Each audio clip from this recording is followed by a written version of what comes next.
Hello పురాలోకల్. రాష్ట్రంలోని ప్రభుత్వ పాఠశాలలో నూతన బ్రేక్ఫాస్ట్ స్కీమ్ మెనూ రెడీ అయింది. మొత్తం వారం రోజుల్లో 6 రోజులు 5 రకాల టిఫిన్లను అందించనుంది ప్రభుత్వం. 2 రోజులు మిల్లెట్ ఇడ్లీ, 1 రోజు మిల్లెట్ ఉప్మా, 3 రోజులు పాలు, మరో 3 రోజులు రాగి జావా అందించాలని నిర్ణయించారు. జూన్ 2న స్కూల్ రీఓపెనింగ్ రోజు నుంచి విద్యార్థుల కోసం సీఎం బ్రేక్ఫాస్ట్ స్కీమ్ కు సంబంధించి అధికారులు అన్ని ఏర్పాట్లు చేస్తున్నారు.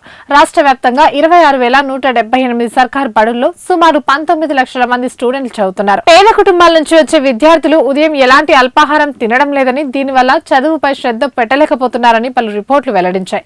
ఈ నేపథ్యంలోనే ప్రభుత్వం స్కూళ్లు, కాలేజీల్లో సీఎం బ్రేక్ఫాస్ట్ స్కీమ్ ప్రారంభించాలని నిర్ణయించింది. జూన్ 12 నుంచి దీన్ని అమలు చేయనుండగా స్కూల్ ఎడ్యుకేషన్ అధికారులు మెనూ రిలీజ్ చేశారు. తాజా బడ్జెట్ లోనూ ఈ స్కీమ్ కోసం ప్రభుత్వం 720 కోట్లు కేటాయించింది. ఉదయాన్నే పౌష్టికాహారం అందించడం ద్వారా విద్యార్థుల్లో ఏకాగ్రత పెరిగి విద్యా ప్రమాణాలు మెరుగుపడతాయని సర్కార్ భావిస్తోంది. మెనూలో భాగంగా మంగళ, గురువారాల్లో మిల్లెట్ ఇడ్లీ, శుక్రవారం మిల్లెట్ ఉప్మా, సోమవారం దోశ, బుధవారం పూరి, శనివారం బోండా అందిస్తారు. విద్యార్థులకు టిఫిన్లే కాకుండా చిన్నారుల ఎదుగుదల కోసం పాలు, రాగి జావను కూడా మెనూలో చేర్చారు. వారంలో సోమ, బుధ, శుక్రవారాల్లో పాలు అందించనుండగా మంగళ, గురు, శనివారాల్లో రాగి జావ పంపిణీ చేయనున్నారు. ఈ స్కీమ్ అమలు కోసం వచ్చే ఆర్థిక సంవత్సరంలో ప్రభుత్వం భారీగా నిధులు ఖర్చు చేయనుంది.